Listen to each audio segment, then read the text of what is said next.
여러분, 오늘은 정말 가슴 아픈 이야기로 시작해 보려 합니다. 한 태국 청년이 가난 속에서도 가족을 위해 절박한 선택을 해야만 했던 이야기인데요. 부모님의 병원비, 어린 동생들의 학비와 생활비를 마련하기 위해 결국 한국에서 불법 체류자가 될 수밖에 없었던 그의 이야기를 들어보실래요? 잠시만요. 본격적으로 이야기를 시작하기 전에 구독과 좋아요, 그리고 알림 설정 꼭 부탁드릴게요. 여러분의 응원이 저에게는 큰 힘이 됩니다. 안녕하세요. 저는 태국의 작은 농촌 마을에서 자란 피아폰이라고 합니다. 저희 마을은 산으로 둘러싸인 조용한 곳이었고 대부분의 사람들은 농사를 지으며 살아가고 있었습니다. 저희 집도 예외는 아니었죠. 아버지는 매일 아침 해가 뜨기도 전에 일어나 논으로 나가셨고 저희 가족은 그렇게 겨우겨우 입에 풀칠을 하고 살았습니다. 아버지는 남의 땅을 빌려 소작을 하고 있었고 그나마 그 수입도 들쭉날쭉했죠. 하지만 그마저도 한순간에 무너졌습니다. 그날은 유난히 더웠습니다. 태양은 머리 위에서 내리쬐고 아버지는 무거운 트랙터를 몰고 논을 정리하고 계셨습니다. 그런데 트랙터가 갑자기 논 옆에 있던 바위에 부딪히면서 큰 충격이 왔고 아버지가 그 자리에서 허리를 잡고 쓰러지셨습니다. 마치 시간이 멈춘 듯한 그 순간 아버지의 고통스러운 신음소리만이 들렸습니다. 엄마는 비명을 지르며 달려가셨고 우리는 그저 눈앞에서 벌어진 일이 믿기지 않았습니다. 아버지는 그대로 움직일 수 없었고 온 마을이 떠들썩해지며 급하게 병원으로 옮겨졌습니다. 병원에서는 허리 디스크가 심각하게 터졌다는 진단이 나왔습니다. 즉시 수술하지 않으면 평생 걷지 못할 수도 있습니다. 의사의 말이 우리 가족의 머리 위로 떨어진 망치 같았습니다. 엄마는 눈물을 멈추지 못했고 저는 그저 멍하니 서 있을 수밖에 없었어요. 그리고 수술비, 그 금액은 저희가 평생 모아도 감당할 수 없을 만큼 컸습니다. 병원비는 천문학적이었고 수술 후 재활까지 고려하면 상상할 수 없는 돈이 필요했습니다. 집으로 돌아온 우리는 마치 절망의 늪에 빠진 듯 했습니다. 아버지는 집에 누워 움직이지 못한 채 날이 갈수록 더 쇠약해지셨습니다. 엄마는 아버지를 간호하느라 일을 할 수도 없었고 집안은 온통 먹구름이 끼어 있었습니다. 더 큰 문제는 제 동생들이었습니다. 첫째 동생은 이제 곧 고등학교에 진학해야 했고 둘째 동생은 중학교에 들어갈 나이였습니다. 학비와 생활비가 줄줄이 필요했죠. 막내 동생은 늘 배고프다고 칭얼거렸고 분유값조차 감당하기 힘들었습니다. 그렇지만 우리 집안에는 돈이 없었어요. 쌀통에 남은 쌀도 얼마 되지 않았고 매일매일 우리는 무엇을 먹어야 할지 걱정하며 지냈습니다. 마을에서 빌릴 수 있는 돈은 이미 모두 빌렸고 더 이상 어디서 돈을 구할 방법조차 없었습니다. 그나마 있던 가축도 팔았고 집에 남은 갓나가는 물건은 전당포에 모두 넘긴 상태였습니다. 저는 그저 매일 밤마다 어떻게 해야 할지 고민만 했습니다. 하지만 고민만으로는 해결되지 않았죠. 저희 가족은 금방이라도 무너질 것 같았어요. 아버지의 병원비, 동생들의 학비, 가족의 생활비 모두 제 어깨 위에 얹힌 채 저를 짓누르고 있었습니다. 그러던 어느 날 마을 친구가 저에게 한 가지 이야기를 해주었습니다. 피아폰, 한국에서 일하면 한 달에 태국에서 버는 돈의 5배는 벌 수 있대. 그 말은 제 귀에 한 줄기 빛처럼 들렸습니다. 한국에서 일할 수 있다면 그 돈으로 아버지의 수술도 하고 동생들의 학비도 마련하고 가족 모두를 살릴 수 있을 것 같았거든요. 하지만 문제가 있었습니다. 한국에 가기 위해서는 비자가 필요했고 비자를 받는 절차는 복잡하고 시간이 오래 걸릴 뿐만 아니라 돈도 많이 들었어요. 당장 돈이 없던 저희에게는 비자조차 꿈같은 이야기였습니다. 그때 마을 어귀에서 어떤 브로커를 소개받게 되었습니다. 그 사람은 한국으로 갈 수 있는 빠른 방법을 알고 있다고 말했죠. 비자 없이 한국에 들어가서 일할 수 있는 불법적인 방법이었지만 제게는 그 위험을 감수할 수밖에 없다는 생각밖에 들지 않았습니다. 브로커는 냉정한 표정으로 말했습니다. 내가 한국에 가고 싶으면 내가 방법을 알려주지. 단, 그만큼의 대가는 필요해. 그가 요구한 돈은 제가 마련할 수 없는 큰 금액이었지만 저는 포기할 수 없었습니다. 저는 온 마을을 돌아다니며 빚을 내고 집에 남은 물건들을 전당포에 맡겨 겨우 그 돈을 마련했습니다. 아버지는 그 사실을 알고 계셨습니다. 제가 위험한 길을 선택했다는 걸 알면서도 말리지 않으셨습니다. 오히려 저를 믿고 응원해 주셨죠. 출국 전날 밤 아버지의 병실을 찾았을 때 저는 무릎을 꿇고 말했습니다. 아버지, 제가 한국에 가서 돈을 벌어 올게요. 그 돈으로 아버지 수술도 시켜드리고 우리 가족 모두 행복하게 살 수 있게 할게요. 아버지는 여전히 힘겹게 고개를 끄덕이셨습니다. 그 눈빛에는 깊은 슬픔이 가득했지만 저를 믿어주는 따뜻함도 있었습니다. 그렇게 저는 한국으로 떠나기로 결심했습니다. 가족을 위해서라면 그 어떤 위험도 감수할 수 있었죠. 하지만 그 선택이 얼마나 큰 시련을 불러올지는 그때는 상상도 못했습니다. 한국에 처음 도착했을 때 저는 서울 외곽의 작은 플라스틱 제조 공장에서 일을 시작했습니다. 한국에 오기 전엔 그저 일만 하면 돈을 벌 수 있을 거라 생각했지만 현실은 상상했던 것과는 너무 달랐습니다. 매일 아침 6시에 기숙사에서 나와 공장으로 향하면 그곳은 마치 전쟁터 같았어요. 기계 소리는 끝없이 울리고 공장 안은 유독한 화학약품 냄새로 가득 차 있었죠. 제가 일했던 플라스틱 제조 공장은 플라스틱 제품을 만들기 위해 매일 대량의 화학약품을 사용했습니다. 공장은 1단 플라스틱 원료를 녹인 뒤 금형에 주입해 다양한 제품을 만드는 방식이었어요. 하지만 그 과정에서 사용하는 화학약품들은 몸에 아주 해로웠습니다. 특히 우리가 사용했던 페놀과 포르말데이드 같은 화학물질은 독성이 강했어요. 가스가 눈에는 안 보이지만 공기 중에 떠다니는 그 냄새가 코와 목을 찌르며 숨이 막히게 만들었습니다. 마스크를 써도 그 냄새는 완벽히 차단되지 않았습니다. 매일매일 그 속에서 일하다 보니 가슴이 답답하고 머리가 아파오기 시작했죠. 하루는 내가 일하던 기계에서 뜨거운 플라스틱이 새어나와 손등에 떨어졌습니다. 순간적으로 엄청난 통증이 느껴졌지만 일을 멈출 수는 없었습니다. 공장은 항상 빠르게 돌아가야 했고 기계가 멈추면 모든 작업이 지연되었기 때문에 부상에도 아랑곳하지 않고 다시 작업에 투입되었습니다. 그날 저녁 부풀어 오른 손등을 기숙사에서 바라보며 저는 스스로에게 다짐했습니다. 이건 다 지나갈 거야. 내가 가족을 위해 돈을 벌면 이 모든 고통은 사라질 거야. 저는 한 달에 300만 원을 벌었어요. 태국에서 벌 수 있는 돈과는 비교도 되지 않을 만큼 큰 돈이었죠. 하지만 저는 그 돈을 아끼고 아꼈습니다. 300만 원 중 240만 원은 매달 어머니께 송금했고 겨우 60만 원으로 제 생활을 이어갔습니다. 생활비는 최소한으로 줄여야 했어요. 기숙사에 머물면서 공장에서 제공하는 식사를 해결했기에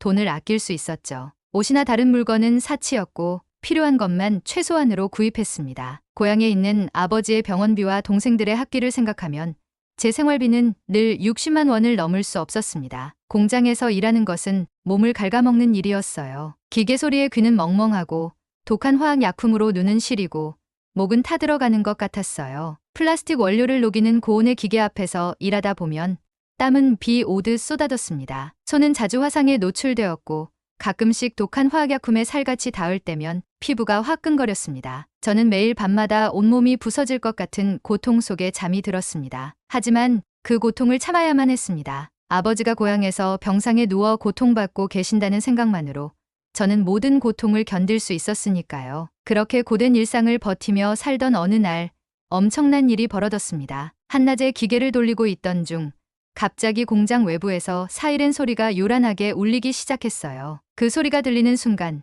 제 심장이 얼어붙은 듯 했습니다. 단속반이 온 것이었죠. 공장 내 모든 노동자들은 순식간에 혼란에 빠졌습니다. 공장장은 재빨리 직원들에게 단속반이 들어오기 전에 대피하라고 외쳤습니다. 제 옆에 있던 한국인 동료 현빈이 급하게 저에게 달려와 말했습니다. 피아폰, 단속반이야. 빨리 숨어야 해. 현빈의 얼굴에는 불안함이 가득했어요. 저는 그의 말에 즉각 반응했고 우리는 함께 공장 구석의 창고로 몸을 숨겼습니다. 그곳에는 저 외에도 다른 외국인 노동자들이 숨어 있었어요. 모두가 숨죽이며 단속반의 발소리가 지나가기를 기다렸습니다. 그때 저는 숨조차 제대로 쉴 수 없었어요. 심장이 터질 듯 뛰었고 눈앞이 캄캄해졌습니다. 만약 그날 단속반에 잡혔다면 저의 모든 것이 무너질 뻔했어요. 아버지의 병원비도 동생들의 학비도 우리 가족의 모든 희망이 한순간에 사라질 수 있었습니다. 다행히 단속반은 우리를 발견하지 못하고 돌아갔습니다. 하지만 그 후로 저는 매일 두려움 속에서 출근을 했습니다. 기숙사에서 나와 공장으로 향하는 그 짧은 시간에도 저는 불안에 떨었습니다. 누군가가 나를 보고 있지 않을까? 잡히면 어떻게 될까? 그런 생각들이 제 머릿속을 가득 채웠죠. 그럼에도 불구하고 저는 계속해서 일을 해야만 했습니다. 고향에 있는 아버지와 가족들이 제 뒤에 있었으니까요. 현빈은 그런 제 상황을 이해하는 듯 보였습니다. 어느 날 제가 무거운 플라스틱 재료를 옮기느라 힘들어할 때 현빈이 다가와 말했습니다. 피아폰, 이건 혼자 들기 너무 무거워. 같이 하자. 그가 말을 건넸을 때 저는 속으로 참 미안하고 고마운 마음이 들었습니다. 현빈은 나와 달리 합법적으로 일할 수 있는 사람이었고 불법 체류자인 나를 돕는 것이 위험하다는 걸 알면서도 그는 항상 내게 친절을 베풀었습니다. 그렇게 고단한 날들이 계속되던 어느 날 어머니에게서 문자가 왔습니다. 피아폰, 내가 보내주는 돈 덕분에 아버지 병세가 조금씩 나아지고 있어. 정말 고맙다. 네, 덕분에 우리가 살고 있어. 그 메시지를 읽는 순간 저는 공장 기숙사에서 혼자 눈물을 흘렸습니다. 그동안의 고된 노동과 불안함이 한꺼번에 터져나왔지만 동시에 그 눈물은 저에게 위로가 되었습니다. 내 고통이 헛되지 않았다는 사실, 그리고 아버지의 상태가 조금씩 나아지고 있다는 소식은 나에게 엄청난 힘을 주었죠. 그러나 여전히 벌어야 할 돈은 많았고 저는 계속해서 버텨야만 했습니다. 힘든 노동과 단속 간의 공포 속에서도 저는 아버지와 가족을 위해 이곳에서 하루하루를 견뎌냈습니다. 그날 저녁 현빈이 나에게 조용히 말했습니다. 피아폰, 너 정말 대단해. 가족을 위해 이렇게까지 희생하는 모습을 보니 너를 존경하게 됐어. 저는 그저 미소를 지으며 대답했습니다. 가족이니까요. 그들을 위해서라면 뭐든 할 수 있어요. 현빈은 그 말을 듣고 고개를 끄덕였습니다. 그는 나의 처지와 마음을 이해해 주었고 그날 저는 다시 한번 결심했습니다. 이 힘든 시간이 끝나면 나는 가족과 함께 새로운 삶을 살겠어. 이 고통이 결국 우리 가족을 행복하게 만들어줄 거야. 몇 달이 흘렀지만 공장 생활은 여전히 고됐습니다. 손끝은 매일 금속에 베이고 몸은 피로에 지쳐갔죠. 하루 10시간씩 기계 앞에서 일하며 받은 월급 300만 원, 중 240만 원을 고항에 송금하고 60만 원으로 생활을 이어갔습니다. 매번 돈을 보낼 때마다 아버지의 병원비와 동생들의 학비가 해결된다는 생각에 조금이나마 마음이 놓였습니다. 하지만 내 마음속 한편에는 끊임없는 불안감이 자리 잡고 있었어요. 이렇게 언제까지 버틸 수 있을까? 단속의 위기는 계속해서 찾아왔습니다. 어느 날 여느 때처럼 기계 앞에서 일하고 있는데 갑자기 공장 문이 벌컥 열리면서 단속반이 들이닥쳤습니다. 나는 순간적으로 숨을 곳을 찾아야 했습니다. 재빠르게 공장 구석 창고로 몸을 숨겼죠. 숨소리마저 죽인 채 단속반의 발걸음 소리가 내 옆을 지나가는 동안 나는 심장이 터질 듯 뛰었습니다. 그들이 나를 발견해 잡아갈까 두려움에 숨을 멈추기도 했어요. 그날은 다행히 무사히 넘겼지만 이런 일이 반복될수록 마음은 점점 더 지쳐갔습니다. 그런 힘겨운 일상 속에서 나를 유일하게 버티게 해준 것은 요리였습니다. 주말이 되면 한국인 동료 현빈이 나를 맛집에 데리고 갔습니다. 한국에서 유명한 식당이었고 사람들은 항상 줄을 서 있었습니다. 그곳 주방장은 성격이 괴팍해 보였지만 몇 번 인사를 나눈 후에는 외국인인 나에게도 친절하게 대해주었어요. 어느 날 나는 주방에 들러 설거지를 돕기 시작했습니다. 그게 계기가 되어 나는 주방장과 이야기를 나누며 조금씩 요리를 배워나갔습니다. 처음에는 설거지와 채소 손질 같은 간단한 일만 도왔지만 시간이 지나면서 주방장은 나에게 작은 요리들을 시켜보기도 했습니다. 그는 내 손재주를 보고 놀란 듯 말했죠. 피아폰,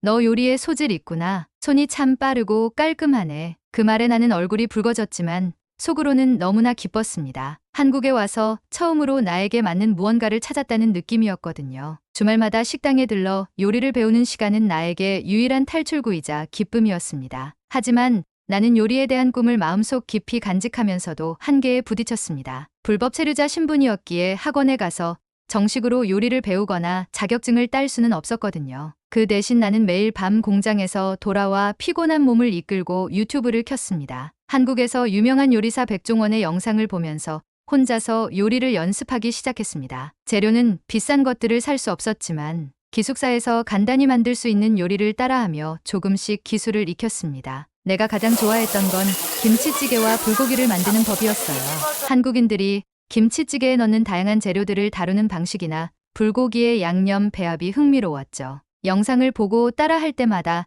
나만의 작은 요리사가 된 것 같았습니다. 기숙사에서 작게나마 요리를 할 때면 잠깐이나마 내가 공장의 노동자가 아니라 요리사가 된 기분이 들었어요. 그렇게 조금씩 실력을 쌓으며 요리에 대한 꿈을 키웠습니다. 하지만 현실은 언제나 나를 잔인하게 끌어내렸습니다. 1년쯤 지나자 태국과 한국 사이에 외교적 문제가 발생했습니다. 한국에서 불법 체류 중인 태국인들이 여러 범죄에 연루되기 시작했고 특히 마약 범죄와 연결된 사건들이 뉴스에 나오면서 한국 정부는 태국 불법 체류자들에 대한 강력한 단속을 시작했습니다. 그 이후로 마을에서도 공장에서도 태국인들이 점점 사라졌습니다. 나도 매일 출근길에 단속반 차량이 보일까 두려워하며 살았습니다. 그러던 어느 날 그 일이 터지고 말았습니다. 그날도 평소와 다름없이 기계 앞에서 땀을 흘리며 일하고 있었죠. 그런데 갑자기 공장 문이 또 한 번 거칠게 열렸습니다. 단속반이었습니다. 이번에는 피할 수 없을 것 같은 불안감이 온몸을 감쌌습니다. 현빈이 나에게 다가와 조용히 말했습니다. 피아폰, 이번엔 정말 어려울 것 같아. 단속이 너무 세. 나는 숨을 죽이고 떨고 있었습니다. 주변을 둘러봤지만 숨을 곳은 마땅치 않았습니다. 단속관은 공장 구석구석을 샅샅이 뒤지기 시작했습니다. 그들의 발소리가 가까워질수록 나는 심장이 미친 듯이 뛰었고 머릿속은 하얘졌습니다. 현빈과 눈이 마주쳤고 그는 아무 말 없이 고개를 끄덕였습니다. 그때 나는 직감했습니다. 이제 끝이구나. 결국 경찰관이 나를 발견하고 내 손목에 차가운 수갑을 채웠습니다. 그 순간 내 모든 것이 무너지는 기분이 들었습니다. 그동안 고향으로 송금했던 돈, 공장에서 흘린 땀과 눈물, 주방에서 배운 요리까지 그 모든 것이 한순간에 사라지는 것만 같았어요. 경찰서로 이송된 후 나는 추방 절차를 밟기 시작했습니다. 내가 그동안 이뤄온 모든 것이 물거품이 될 것 같은 절망감에 빠졌지만 이미 돌이킬 수 없었습니다. 공장에서 일하며 힘겹게 모은 돈, 그리고 주방장에서 요리를 배우며 느꼈던 작은 행복까지 모두 다 잃은 기분이었죠. 그나마 위로가 된 건 내가 송금했던 돈이 아버지의 병원비로 충분했을 거라는 희망이었습니다. 공항에서 비행기를 타기 전 나는 마지막으로 현빈에게 메시지를 보냈습니다. 정말 고마웠어, 현빈. 내 덕분에 여기서 버틸 수 있었어. 현빈은 짧게 답장을 보냈습니다. 너도 수고 많았어, 피아폰. 고향에서 잘 지내길 바래. 그 말을 읽으며 나는 짧은 위로를 느꼈습니다. 적어도 한국에서 나를 도와준 누군가가 있었다는 사실이 위안이 되었어요. 비행기에 오르며 창밖을 바라보았습니다. 한국에서의 1년은 나에게 많은 것을 가르쳐줬지만 결국 나는 불법 체류자라는 현실 앞에서 모든 것을 잃고 떠나야 했습니다. 그러나 내 안에는 여전히 작은 희망이 남아 있었습니다. 한국에서 배운 요리 기술과 그동안 쌓은 경험을 바탕으로 태국에서 다시 새로운 시작을 할 거라는 믿음이 있었으니까요. 이제는 후회하지 않고 다시 시작할 거야. 비행기는 서서히 이륙했고 나는 한국의 밤하늘을 뒤로한 채 태국으로 돌아가는 길에 올랐습니다. 태국으로 돌아온 후 나는 한동안 무엇을 해야 할지 몰랐습니다. 한국에서의 1년은 나에게 너무나 힘든 시간이었지만 동시에 나를 성장시킨 시간이기도 했죠. 하지만 그 모든 시간이 결국 불법 체류자라는 신분 앞에서 무너져버린 것처럼 느껴졌습니다. 고향에 돌아온 나는 한국에서 배운 것들을 써먹을 곳도 없었고 아버지의 병상 앞에서 나는 다시 무력감에 빠졌습니다. 우리 가족은 여전히 남의 논을 빌려 소작을 하고 있었고 아버지는 허리 부상으로 농사일을 할 수 없는 상황이었죠. 나는 고민 끝에 아버지가 하시던 논에서 농사를 돕기로 했습니다. 다시 고향의 논으로 돌아와 아버지가 하시던 일을 이어받았습니다. 매일 아침 일찍 논으로 나가 물을 대고 농기계를 돌리며 하루를 보냈습니다. 내 몸은 점점 지쳐갔지만 가족을 위해 나는 버티기로 했죠. 그러던 어느 날 논에서 일을 마치고 돌아온 나는 문득 한국에서 배운 요리들이 떠올랐습니다. 이렇게만 살 순 없어. 내가 배운 걸 보여줄 때가 왔어. 그 생각에 나는 주방에 들어가 저녁 준비를 시작했습니다. 신선한 재료를 다듬고 양념에 재운 갈비를 불판에 올려 구웠습니다. 한국에서 주방장이 가르쳐 주었던 그대로였죠. 그렇게 준비한 요리를 가족들 앞에 내놓았을 때 어머니와 동생들의 반응은 예상 밖이었습니다. 피아폰, 이거 정말 맛있구나. 내가 이렇게 요리를 잘하는 줄 몰랐어. 어머니는 환하게 웃으셨고 그 순간 나는 한국에서 배운 것들이 비로소 빛을 발하는 것 같아 가슴이 뭉클해졌습니다. 이 맛이었지. 이게 내가 하고 싶었던 일이었어. 그날 이후 나는 가족들뿐만 아니라 이웃들에게도 내가 만든 음식을 대접했습니다. 이웃들은 모두 내 요리를 맛보고 칭찬을 아끼지 않았습니다. 피아폰, 너 식당을 열어도 되겠다. 사람들이 좋아할 거야. 그 말은 나의 가슴을 뛰게 만들었습니다. 한국에서 배운 요리로 작은 식당을 열어보자는 생각이 들었죠. 어머니와 상의하자 어머니는 그동안 아버지의 병원비로 쓰고 남은 약간의 돈을 종잣돈으로 주겠다고 하셨습니다. 그 돈은 많지 않았지만 나에게는 새로운 출발을 할 수 있는 기회였습니다. 나는 친척들과 이웃들의 도움을 받아 고향 사람들 왕래가 많은 거리에 작은 한국 식당을 열었습니다. 가게 이름은 피아폰의 작은 한국집이었고 내가 한국에서 배운 갈비, 김치볶음밥, 불고기 같은 요리들을 메뉴로 내걸었죠. 하지만 첫 몇 주간의 기대와는 달리 손님들은 점점 줄어들었습니다. 한국 음식의 강한 향과 매운맛이 태국 사람들에게 익숙하지 않았던 겁니다. 특히 발효된 김치의 향은 낯설었고 매운맛도 태국식 매운맛과는 달라 손님들이 하나둘 떠나기 시작했습니다. 그렇게 2, 3개월이 지나면서 매출은 급격히 떨어졌고 식당은 위기에 처했습니다. 어느 날 나는 직원들과 함께 긴급 회의를 열었습니다. 그동안 애써 일구어온 가게를 포기하고 싶지 않았지만 이대로는 더 이상 버티기 어려웠죠. 그때 한 직원이 제안했습니다. 사장님, 한국 음식과 태국 음식을 섞어서 퓨전 요리를 만들어 보면 어떨까요? 두 나라의 맛을 결합하면 더 많은 사람들이 좋아하지 않을까요?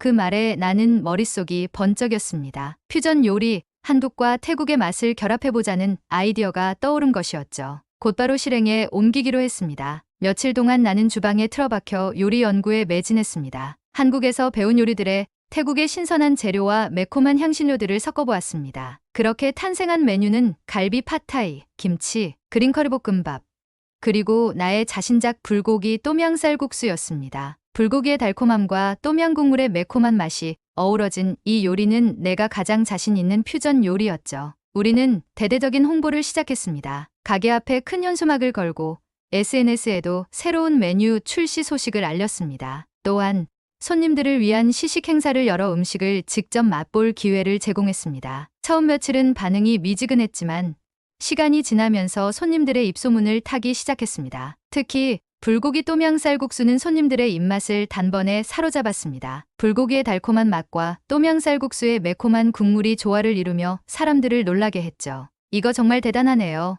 한국과 태국의 맛이 이렇게 잘 어울리다니. 손님들은 음식을 맛본 후 입을 모아 칭찬했고 가게 앞에는 다시금 사람들이 줄을 서기 시작했습니다. 매출은 급증했고 우리 가게는 곧 지역 명소로 자리 잡았습니다. 한국 전통 요리들도 다시 주목을 받기 시작하면서 식당은 활기를 되찾았습니다. 가게가 번창하면서 나는 오랫동안 준비해왔던 선물을 아버지에게 드릴 수 있었습니다. 그동안의 노력으로 모은 돈으로 아버지에게 논과 트랙터를 선물해드린 것이었죠. 아버지는 환하게 웃으시며 이제 더 이상 남의 논을 빌리지 않고도 자신만의 논에서 농사짓게 되어 정말 기쁘다고 하셨습니다. 피아폰, 내 덕분에 다시 논에서 일할 수 있게 되었구나. 정말 고맙다. 그 말에 나는 눈물이 나올 것 같았습니다. 내 노력으로 아버지가 다시 일어설 수 있게 되었다는 사실에 가슴이 벅차올랐습니다. 가게가 안정되면서 나는 한국에서의 경험을 기반으로 새로운 꿈을 꾸기 시작했습니다. 내 가게는 이제 단순한 식당을 넘어서 한국에 관심 있는 사람들을 위한 공간이 되었습니다. 한쪽 벽에는 내가 한국에서 일하던 때의 사진과 한국의 명소들이 걸려 있고 가게 한편에는 한국으로 취업을 준비하는 청년들이나 한국어를 배우고 싶어하는 사람들을 위한 작은 교육 공간도 마련했습니다. 나는 그곳에서 직접 한국에서 일했던 경험을 바탕으로 취업 컨설팅도 해주고 기본적인 한국어 교육도 제공하고 있습니다. 벌써 이 공간을 통해 한국으로 취업한 청년들이 몇 명 생겼고 매일 한국어를 배우러 오는 사람들도 점점 늘어나고 있어요. 그들에게 한국에서의 경험을 이야기해주면서 나는 그들과 함께 한국과 태국을 잇는 가교 역할을 하고 있다는 생각에 큰 보람을 느끼고 있습니다. 요리를 통해 그리고 나의 경험을 통해 한국과 태국을 연결하는 역할을 할 수 있다는 것은 나에게 너무나 큰 기쁨입니다. 나는 계속해서 더 많은 사람들에게 이 기쁨을 전하고 싶습니다. 또한 빨리 한국과 태국의 관계가 다시 좋아져서 언젠가는 나도 다시 한국에 가고 싶습니다. 그리고 한국에서 함께 일했던 주방장과 동료들, 나를 도와준 현빈을 태국으로 초대하고 싶습니다. 그들과 함께 내가 이룬 이 작은 꿈을 나누고 싶어요. 여러분, 오늘의 이야기가 마음에 드셨나요?